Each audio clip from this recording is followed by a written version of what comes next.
विशाल, बेवजह में नैनी पे शक क्यों कर रहे हो? डैड, कुछ सच होते हैं जो शक के आधार पर ही बाहर निकलते हैं। विशाल, तुम्हें लगता है कि नैनी तुमसे सच छुपा रही है? मैं नहीं मानता कि नैनी मुझसे कुछ छुपाएगी, और इस विश्वास को बनाए रखने के लिए ही मैं नैनी से ये सवाल पूछ रहा हूं। विशाल, डैड, 1 मिनट रुक जाइए।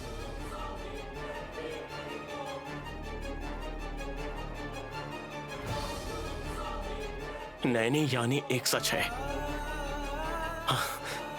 एक सच्चाई।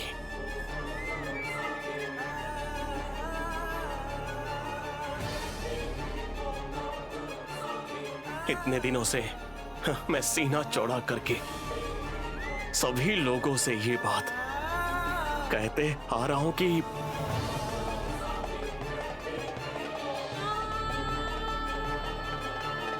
नैनी अपनी जान दे देगी, पर मुझसे कभी झूठ नहीं बोलेगी। मैं सभी लोगों से ये बात गर्व से कहता हूं। तो नैनी सच को बिना बताए क्यों ऐसे चुप रही थी? क्या तुम्हारी बातों में अब कोई सच्चाई नहीं रही? बताओ नैनी।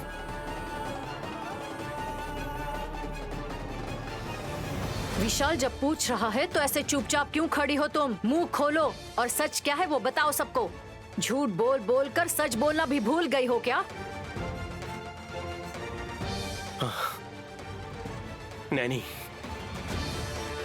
सच बोलो। देखो, मैं सिर्फ और सिर्फ सच सुनना चाहता हूं। बोलो।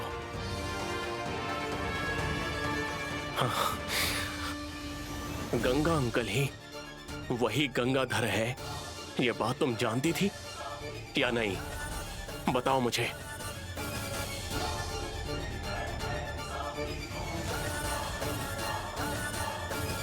उस दिन तिलोत्तमा मां अपने पहले पति के बारे में झूठ बोल रही है ऐसा कहकर उनका झूठ मुझसे पकड़वाना चाहती थी ना, लेकिन मेरी मां सच निकली और मैंने सभी के सामने प्रूव भी कर दिया। तो मेरी पत्नी भी सच बोल रही है, जो कभी भी झूठ नहीं बोलती। सबके सामने प्रूव करने दो। तुम कहती हो ना कि मैं तुम्हारी जान हूं,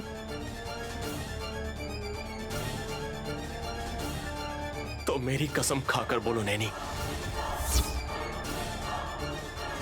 वो आदमी वही गंगाधर है। ये बात तुम जानती थी या नहीं?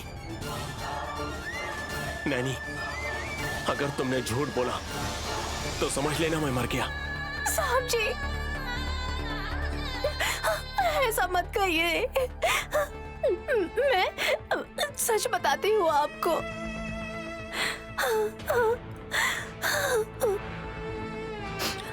मैं जानती थी कि दादाजी ही गंगाधर है, ये सच है।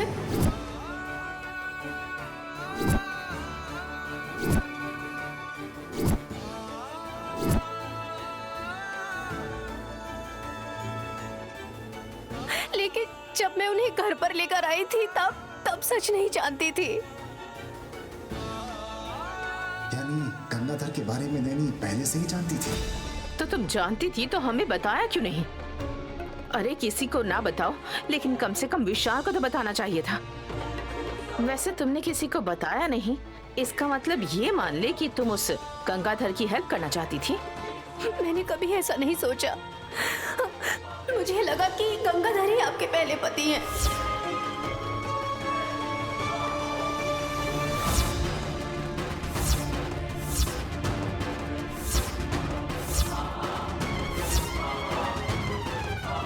और आधा अधूरा सच सबके सामने बोल नहीं पाऊंगी, इसलिए किसी को कुछ भी नहीं बताया।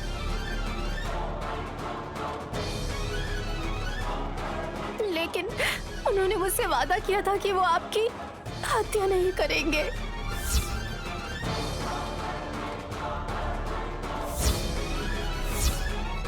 बहुत बढ़िया नैनी। जो यहाँ हत्या करने के लिए आया है उससे ही तुमने वादा लिया कि हत्या मत करना। कहानी ऐसी है कि शेर के पास ही बकरी को संभालने दिया हो।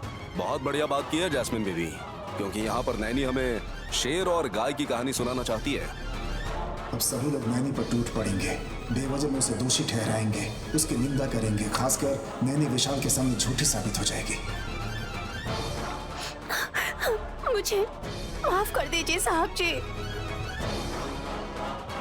इस बात को मैं आपसे छुपाना नहीं चाहती थी, लेकिन कई बार बताने की मैंने बहुत कोशिश की थी, लेकिन वैसा मौका ही नहीं मिला।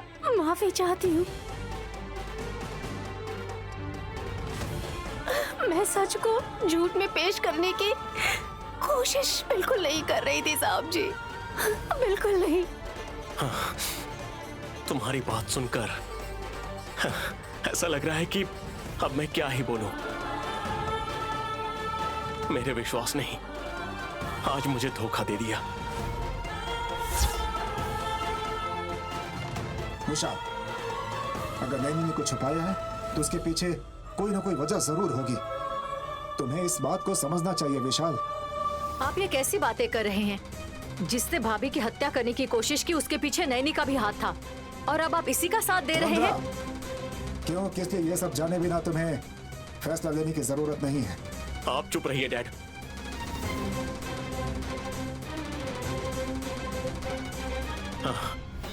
नैनी ने क्या किया और क्या नहीं वो एक साइड में रखो। तो इतने दिनों से तुम मुझे धोखा दे रही थी नैनी।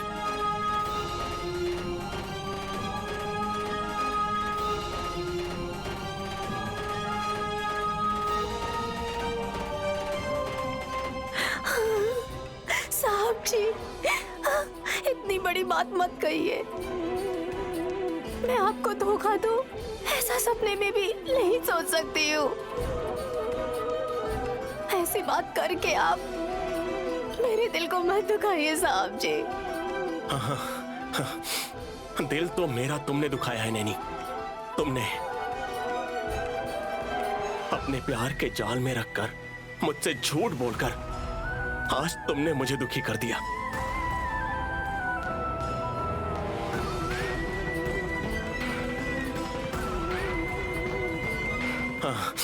आज तुमने साबित कर दिया कि हम दोनों के बीच इतनी दूरी है कि तुम्हें कुछ छुपाने की नौबत आ पड़ी। साहब जी, नैनी, गलती तुम्हारी नहीं है, सारी गलती मेरी है, मेरी।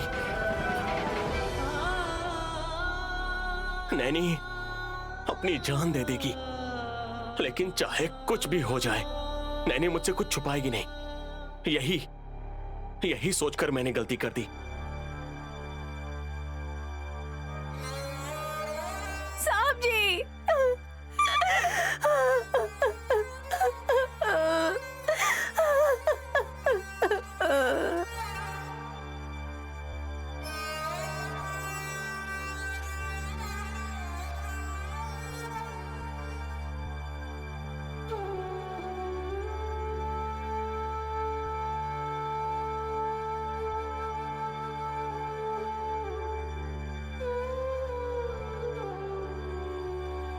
ऐसे रो मत बहन।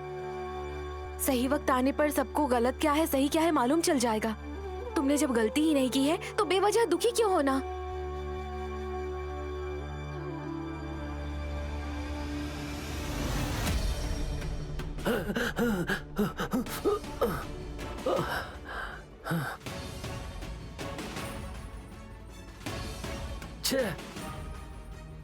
अब विशाल बाबू को सच्चाई कैसे बताऊंगा।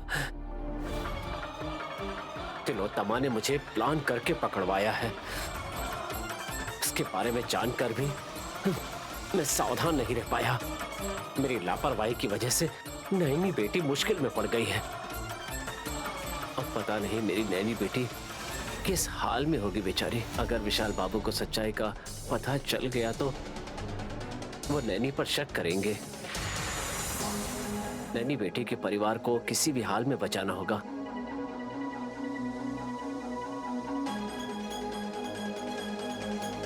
तिलोत्तमा ने सभी को अपनी बातों में फंसा रखा है। खास करके तिलोत्तमा विशाल बाबू को जो बोलती है वो सच मान लेता है। ऐसी हालात में तिलोत्तमा की सच्चाई के बारे में विशाल बाबू को कैसे विश्वास दिला? अगर मैं उन्हें विश्वास दिलाने में असफल हो गया तो नैनी बेटी मुश्किल में पड़ जाएगी, और मैं ऐसा किसी हालत में नहीं होने दे सकता। सारे सबूत इकट्ठा करके विशाल बाबू के सामने पेश कर दूंगा। मैं तिलोत्तमा की सच्चाई को मरने से पहले जरूर उजागर करूंगा, वरना मरने के बाद मेरी आत्मा को शांति नहीं मिलेगी। तिलोत्तमा, भले ही आज मैं तुझे नहीं मार पाया, लेकिन तेरी सच्चाई को उजागर करने के लिए सबूत इकट्ठे करके विशाल के सामने पेश करूंगा। अब तुम मरने के लिए तैयार रहना।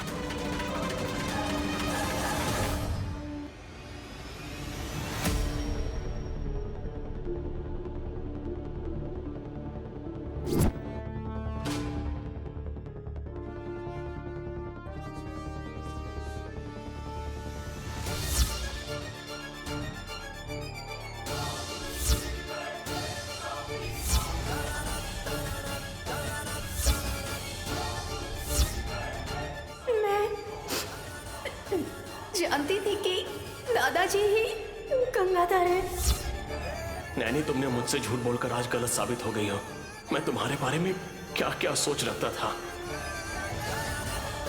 पर आज उस गंगाधर की सच्चाई को अपने तक रखकर मेरा जो विश्वास था उसे आज तुमने तोड़ दिया। मेरा जो प्यार है तुम पर, उसका अपमान किया तुमने। अब मैं तुम्हें कैसे माफ कर सकता हूं नैनी?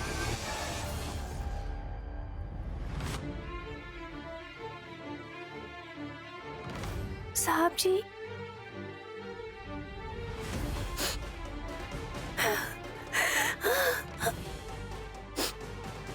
साहब जी, मुझसे बात कीजिए साहब जी। मैंने सच को छुपाया, ये मेरी गलती है।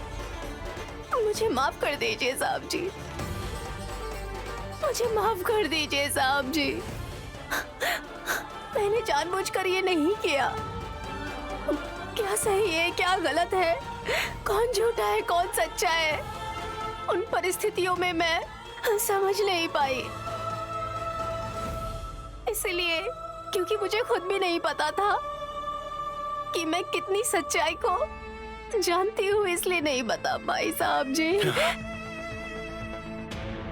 मेरी भी परिस्थिति तुम्हारी जैसी है नैनी। हाँ, किस पर विश्वास करूं, किस पर ना करूं, कुछ समझ में नहीं आ रहा है। हाँ, और जिस इंसान पर मैंने इतना ज्यादा विश्वास किया था, उसने मुझे धोखा दे दिया। यही बात मुझे समझ नहीं आ रही है नैनी। तुम पर जो विश्वास था, उस विश्वास को मानकर मैं अपनी आंखों में पट्टी बांधकर कार चलाने जैसा मैं खुद ही चल रहा था नैनी।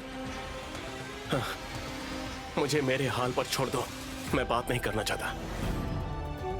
अब मैं किसी से कोई बात नहीं करना चाहता। असल में बात वो नहीं है नहीं, बस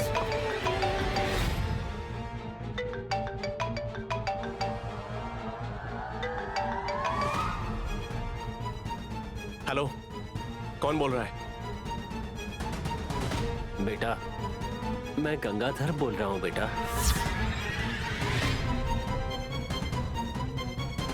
तेरी इतनी हिम्मत की तू मेरे पास फोन करके मुझसे ही बात कर रहा है गंगाधर? कल तो तू बच गया, लेकिन आज तू जहां भी है मैं तुझे ढूंढ निकालूंगा। बेटा मेरी एक बात सुन लो। तुम्हें सच्चाई पता होनी ही चाहिए। तुम जैसा सोच रहे हो वो सच्चाई नहीं है, बिल्कुल सच नहीं है। तुम पर कुछ लोगों का जो प्यार है वो सच्चा प्यार नहीं है। तुम उन पर विश्वास करके अपने भविष्य को खतरे में डाल रहे हो। तू मुझे सिखाएगा कि क्या सही है और क्या गलत है? हाँ, तू शायद ये बात भूल रहा है कि तू एक हत्यारा है, और अब तू ही मुझसे नियम की बात करेगा? हाँ, देखो गंगाधर, तेरी बातों को सुनने वाला अब यहाँ पर कोई भी नहीं है। बेटा बेटा, तुम अभी सच सुनने की हालात में नहीं हो। तुम्हारे आसपास तिलोत्तमा का झूठा प्यार छाया हुआ है। जब तक उस जाल से बाहर नहीं निकलोगे सच्चाई नहीं जान पाओगे बेटा। मैं तुम्हें इसलिए फोन कर रहा हूँ बेटा, तुम्हें बताना चाहता हूँ कि तुम्हारी माँ तुम्हें सच्चा प्यार नहीं दे रही है, वो झूठ है। मैं सबूत तुम्हारे सामने पेश करना चाहता हूँ। जब तुम सबूत देखोगे तो तिलोत्तमा की सच्चाई को जान जाओगे।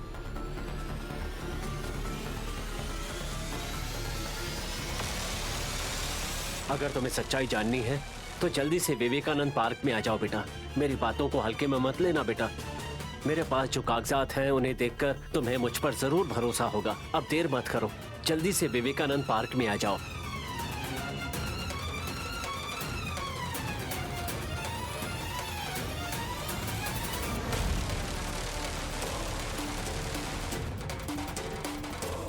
दादाजी, आपने इस वक्त साहब जी को बुलाकर अपने लिए ही मुसीबत मोल ले ली है। मैं किस तरह से बचाऊंगी आपको, और साहब जी को भी इस हादसे से मुझे बचाना होगा। उसकी इतनी हिम्मत की मेरे परिवार में प्रॉब्लम पैदा करके मेरे पास ही फोन कर रहा है।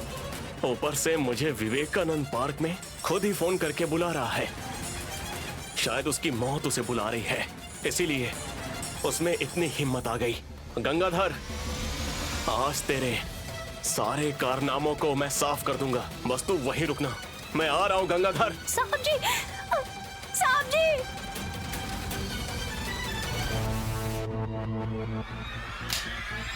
साहब जी,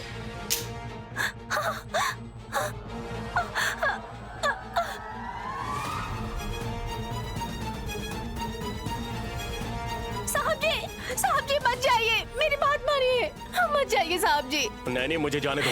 मैं आपको ऐसी परिस्थिति में बिल्कुल नहीं जाने दूंगी। जरूरत पड़ी तो मैं आपके पैर पड़ती हूँ साहब जी, लेकिन आप मत जाइए। तुम हटोगी या नहीं?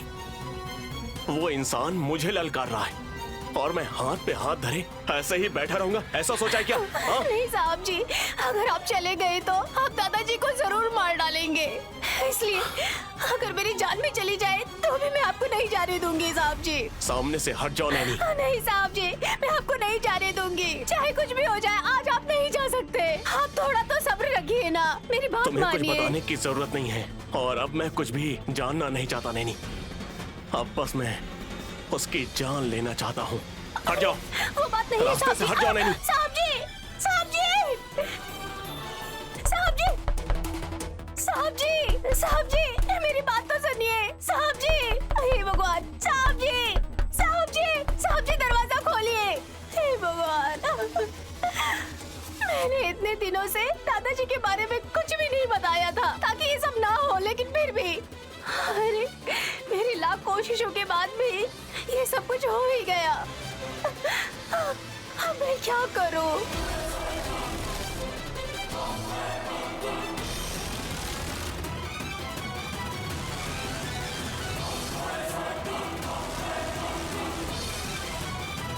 नैनी, तुम कोई टेंशन में लग रही हो। शिवा, क्या हुआ नैनी? साहब जी दादाजी को मारने जा रहे हैं, किसी भी हाल में उन्हें रोकना होगा। क्या बोल रही हो नैनी? जो होने वाला है वो माँ जी ने तुम्हें दिखाया है। हाँ शिवा, साहब जी को मुझे रोकना ही होगा। तुम दरवाजा खुलवा दो। ठीक है नैनी, तुम्हें घबराने की जरूरत नहीं है। ठीक है शिवा।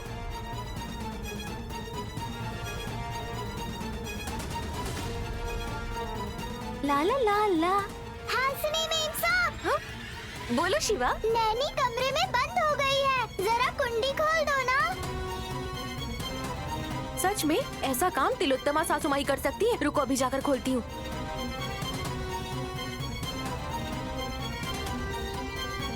क्या हुआ बहन? बोलो बहन, क्या हुआ? बाद में बताती हूँ। बहन, बहन, बहन इतनी टेंशन में क्यों लग रही है? कुछ तो हुआ होगा।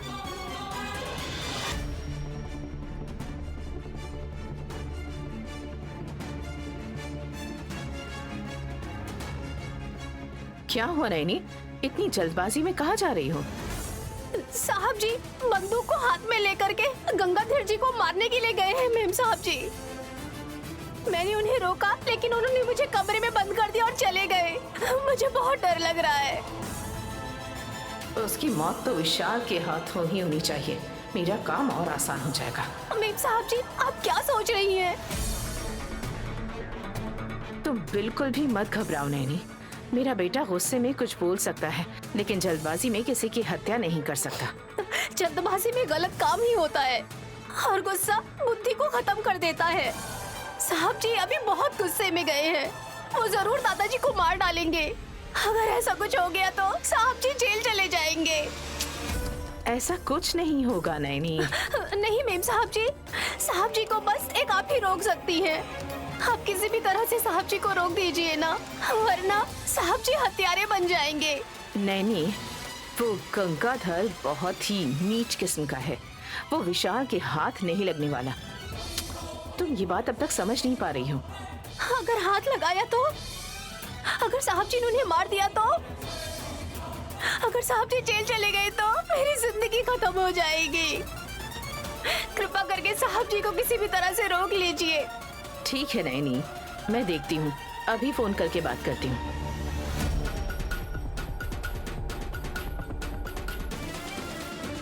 हेमा विशालाक्षी, साहब जी के हाथों से उनकी हत्या ना हो पाए, आपको उनकी रक्षा करनी है। अगर साहब जी जेल चले गए तो मैं नहीं जी पाऊंगी। मुझे कुछ समझ नहीं आ रहा है माँ, हमारी रक्षा करिए। अरे कॉल नहीं लग रहा है नैनी। ठीक है नैनी, तुम घबराओ मत, मैं देखती हूँ। नैनी, ये क्या? नैनी ऐसे भागकर कहाँ गई? कहीं इसे कोई आइडिया तो नहीं आया ना? आखिरी मोमेंट पर मेरे प्लान को हमेशा बिगाड़ देती है ये। इस मौके को मैं गवा नहीं सकती।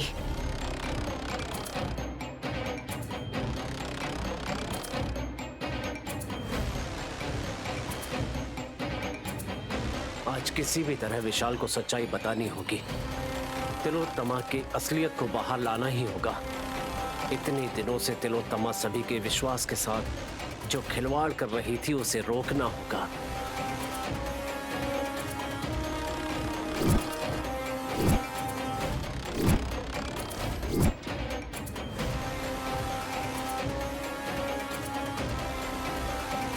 गंगाधर, कल तो तुम मेरे हाथों से बच गया।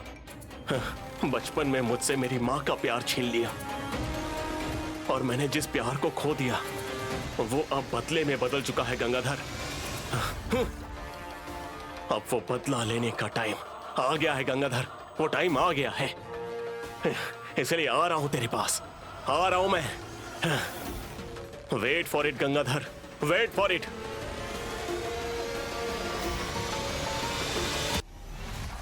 बहन, तुम्हें क्या हुआ बहन? इतनी टेंशन में क्यों लग रही हो? तुम्हें कमरे में किसने बंद किया, बताओ मुझे। साहब जी ने मुझे कमरे में बंद कर दिया और हाथ में बंदूक लेकर दादाजी को मारने के लिए गए हैं। हाँ? गंगा जी को मारने के लिए? लेकिन गंगा कहाँ है? विशाल को कैसे पता? दादाजी ने ही उन्हें फोन किया था और वो अभी कहाँ है वो उन्होंने ही बताया। फोन रखने के बाद साहब जी ने गुस्से में बंदूक निकाली और गुस्से में उन्हें मारने के लिए चले गए। मेम साहब जी, ये सब क्या हो गया भगवान? लगता है विशाल को सबने उकसा दिया है। अब अगर गंगा विशाल के सामने आया तो वो उसे जान से मार देगा। मुझे तो इस बात की बहुत ज्यादा चिंता हो रही है। मुझे भी उसी बात का डर है। दादाजी को मारकर अगर साहब जी जेल चले गए तो मुझे बहुत डर लग रहा है। इस मुसीबत से बाहर कैसे निकलूं कुछ समझ नहीं आ रहा। अगर आपके पास कोई उपाय है तो बताइए मेम साहब जी। मुझे भी कुछ समझ ही नहीं आ रहा है, मैं भी क्या ही करूं बहन। चलो अगर हम जाकर रोकने की कोशिश भी करें तो गंगाधर ने विशाल को कहाँ बुलाया कैसे मालूम चलेगा बहन? मैं जानती हूँ मेम साहब जी। तुम जानती हो क्या? कैसे? हाँ मेम साहब जी, जब दादाजी से साहब जी बात कर रहे थे तब मैं वहीं पर थी। मैं भी वहाँ पर जाना चाहती हूँ। किसी भी तरह से साहब जी को मुझे रोकना ही होगा। हाँ सही कहा बहन, इससे पहले कि कुछ बहुत बड़ी घटना हो जाए हमें जाके रोकना होगा। हम बिल्कुल भी थोड़ी सी भी देर नहीं कर सकते। अगर उन्हें कुछ हो गया तो हम क्या ही करेंगे। ठीक है मेम साहब जी, मैं जा रही हूँ। बहन रुको, मैं भी साथ आती हूँ तुम्हारे। चलो दीदी, अब क्या हुआ दीदी, इतनी जल्दी आई हो? कोई गुड न्यूज है क्या? हाँ परशु, हमारा प्लान काम कर रहा है। विशाल गुस्से में उस गंगाधर को मारने के लिए अपने साथ बंदूक लेकर गया है। भांजा उस गंगाधर को मार ही डालेगा तो हमारे रास्ते का कांटा साफ हो जाएगा ना। लेकिन मुझे एक डाउट हो रहा है परशु। जब कहानी क्लाइमैक्स तक आ गई है तो अब कौन सा डाउट आया है दीदी? विशाल जितना गुस्सैल है उतना ही सोच विचार भी करता है। अगर आखिरी पल में मारने से पहले विशाल अपनी सूझबूझ में वापस आ गया तो गंगाधर को ना मार के वो उसे पुलिस के हवाले भी कर सकता है परशु। अरे बाप रे, मतलब भांजे ने ऐसा कुछ किया तो हम टूट जाएंगे ना दीदी।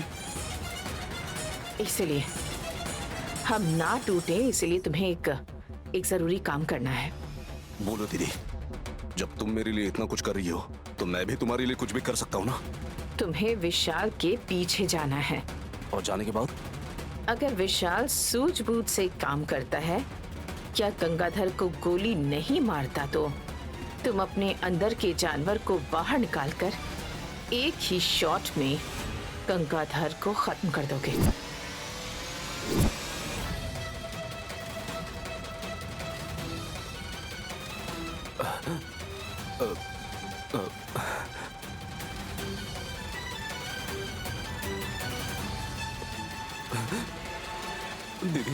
दीदी, तुमने सच कहा था ना कि हम एक तीर में 3 लोगों का काम तमाम करेंगे, लेकिन अब ऐसा लग रहा है कि शायद तुम 4 लोगों का काम तमाम करने वाली हो और वो चौथा आदमी मैं हूं ना। सच बताओ दीदी। तुम ऐसा क्यों सोच रहे हो? मैं तुम्हारी दीदी हूँ। अरे दीदी हो या घंटा, अगर मैं हत्या करके जेल गया ना तो तुम अकेले ही इस पूरी जायदाद की मालकिन मरोगी ना। तुम्हारा यही प्लान है ना? बताओ मुझे। एक परशु, ये हमारे लिए गोल्डन अपॉर्चुनिटी है। अगर हमने ये मौका मिस कर दिया तो ऐसा मौका हमें जिंदगी में दोबारा नहीं मिलेगा। किसकी गोल्डन अपॉर्चुनिटी है दीदी, तुम्हारी या मेरी? इतने सालों तक मैं तुम्हें अपना रास्ता समझता था, लेकिन आज उसी रास्ते में तुम मुझे अकेला छोड़ने वाली हो दीदी। सच बोलो दीदी, बताओ ना मुझे दीदी।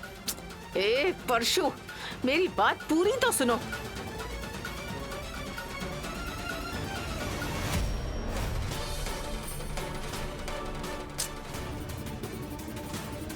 ए परशु, मेरे भी कुछ एथिक्स हैं। मैं भले ही बहुत ही घटिया सोच रखती हूँ, लेकिन तुम्हारे बारे में हमेशा अच्छा सोचती हूँ मैं। मुझे पता था कभी न कभी ऐसा मौका आएगा, इसलिए मैंने पहले ही विशाल की गन से बुलेट निकाल ली।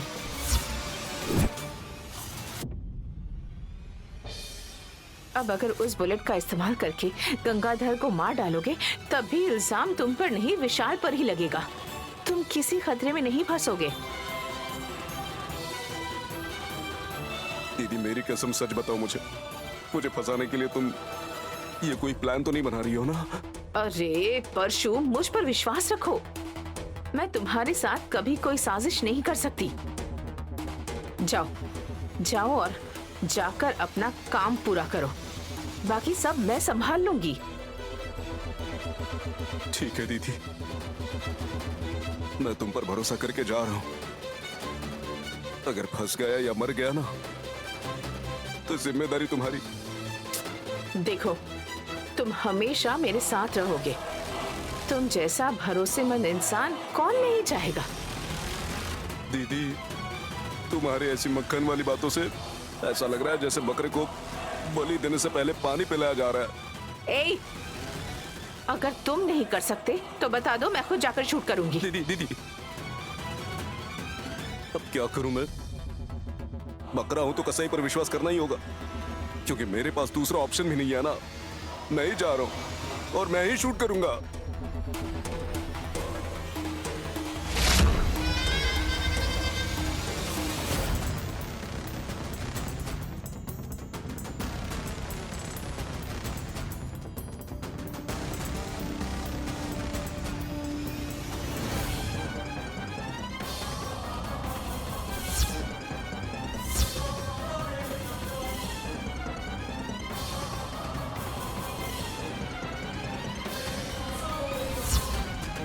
जब कोई इंसान शांत रहता है तो उसे बातों से विश्वास दिलाया जा सकता है, पर अगर कोई गुस्से में होता है तो उसे सिर्फ सबूत के आधार पर विश्वास दिला सकते हैं।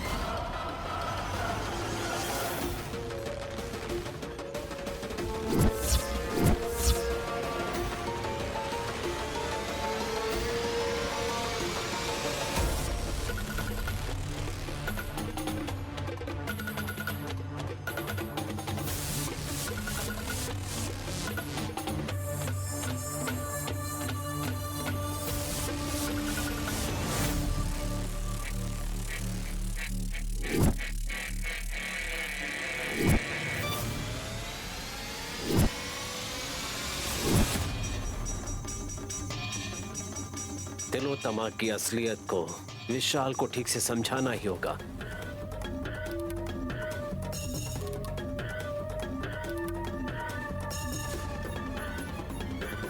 मेरी वजह से नैनी बेटी का परिवार परेशानी में नहीं पड़ना चाहिए।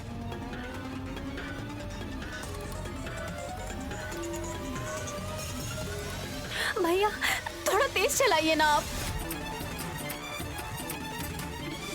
और एक खास बात, विशाल बाबू जिस माँ को अपनी देवी मान रहा है उसी ने उसकी सगी माँ को मार डाला है। ये विशाल बाबू को समझाना होगा।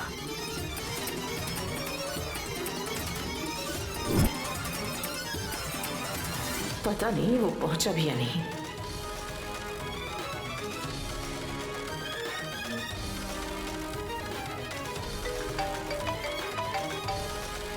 क्या हुआ? वो आया क्या? मैं वहीं पर हूँ दीदी। विशाल आ गया क्या? नहीं दीदी, गंगाधर जीजा जी यहाँ पर इंतजार कर रहे हैं।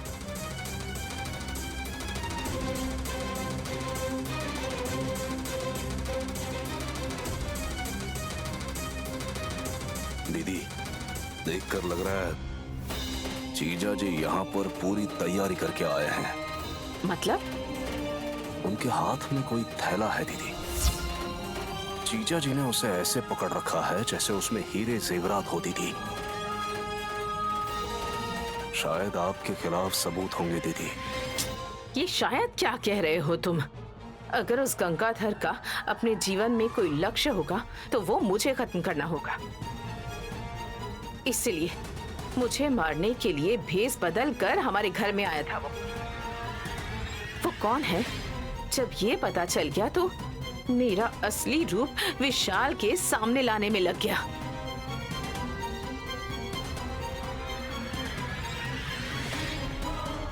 ए परशु। हाँ दीदी। गंगाधर किसी भी हालत में वो सबूत विशाल को ना दिखा पाए, ये ध्यान रखना।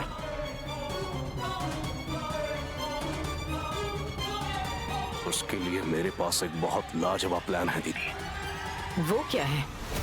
जीजा जी के हाथ में जो थैला है ना, उसे छीन कर भाग जाऊंगा। अरे फिर तो वो भी वहां से भाग जाएगा और फिर नए सबूतों के साथ किसी और दिन आ जाएगा। अरे बाप रे, सही कहा आपने। मेरे खाली दिमाग में ये डाउट ही नहीं आया। जो भी कहो दीदी, आपका ब्रेन नहीं है, आइडियाओं का ट्रेन है। एक तो वैसे ही मेरा बीपी बढ़ा हुआ है, मुझे परेशान करके मेरा बीपी और मत बढ़ाओ। सॉरी दीदी, बोलो ना। मेरे षड्यंत्रों के बारे में गंगाधर ने अगर विशाल के सामने मुंह खोल दिया तो समझो मेरे 16 साल का साम्राज्य बिखर जाएगा। इसलिए विशाल ने अगर उसे मार दिया तो वही ठीक है, नहीं तो उसके मुंह खोलने से पहले ही उसकी सांसें रुक जानी चाहिए। ठीक है दीदी।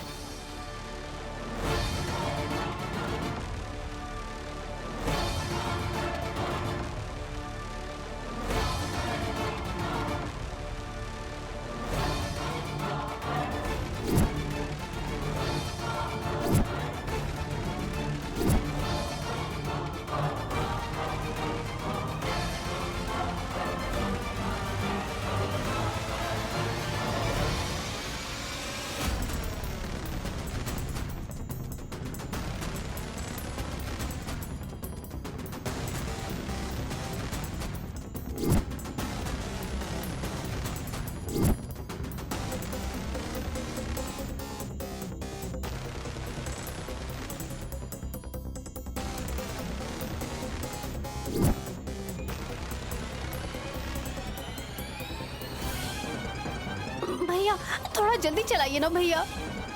क्या भाई, कोई वहाँ जिंदगी और मौत से जूझ रहा है और आप बिरयानी खाने जैसे इतना धीरे चला रहे हो? इतना ज्यादा धीरे कछुए की तरह क्यों चल रहे हो? भैया थोड़ा जल्दी चलिए ना, अगर हम जल्दी नहीं पहुँचे ना तो वहाँ आग लग जाएगी। ठीक है मैडम, चल रहा हूँ। हाँ चलिए चलिए।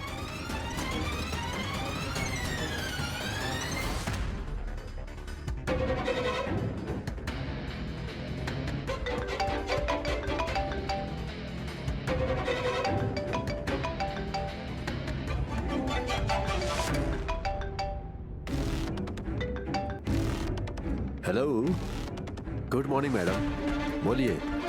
तुम्हारे फोन रखते ही तुम्हारे अकाउंट में 10 लाख ट्रांसफर होंगे। समझ आ गया मैडम, मुझे अब कोई पाप करना होगा। बोलिए मैडम, क्या करना होगा? हमारा विशाल एक इंसान को मारने के लिए गुस्से में गन लेकर निकल चुका है।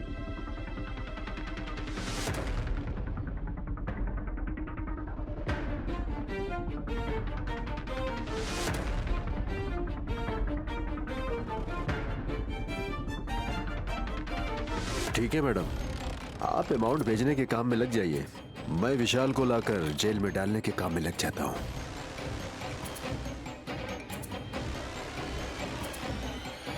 Constable sir. चलो। Okay sir.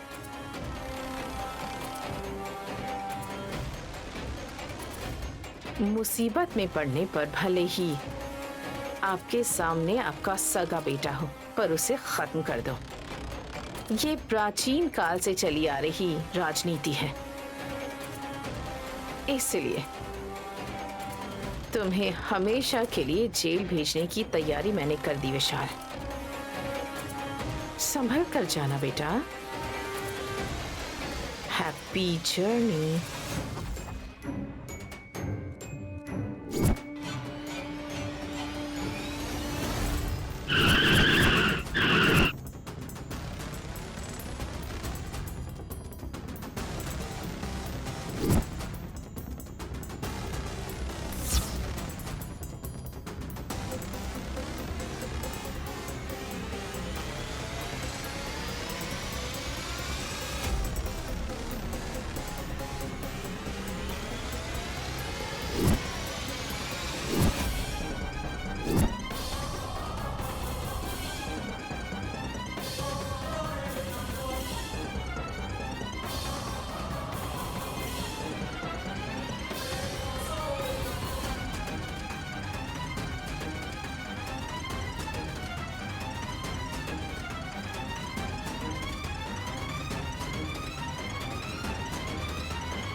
बहन फिक्र मत करो, ऐसे सब ठीक हो जाएगा। बात ये है मेम साहब जी बहुत गुस्से में गए हैं। इतना बोलने के बाद भी नहीं रुके वो। जरूर दादाजी की जान लेकर ही रहेंगे। मैं क्या करूं समझ नहीं आ रहा है। कुछ नहीं होगा बहन, कुछ भी नहीं होगा। भैया अर्जेंटली जाना कह रहे हैं, फिर भी इतना स्लो चला रहे हैं आप। चलिए ना थोड़ा जल्दी से। कुछ नहीं होगा बहन।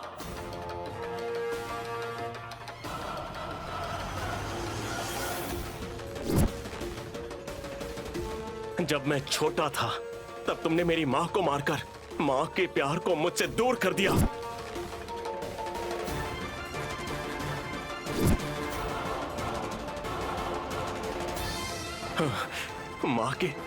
माँ के प्यार की कमी मुझे महसूस नहीं होने देकर मुझे बड़ा करने वाली तिलोत्तमा माँ को मारने की कोशिश की।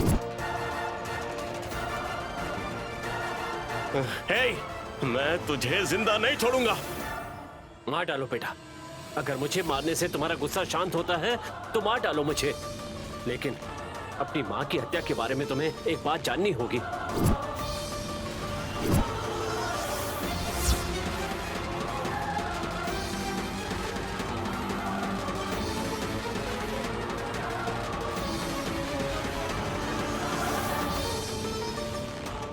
मेरे पास जो सबूत है उन्हें देख लो, उसके बाद मुझे मार डालना, कोई फिक्र नहीं।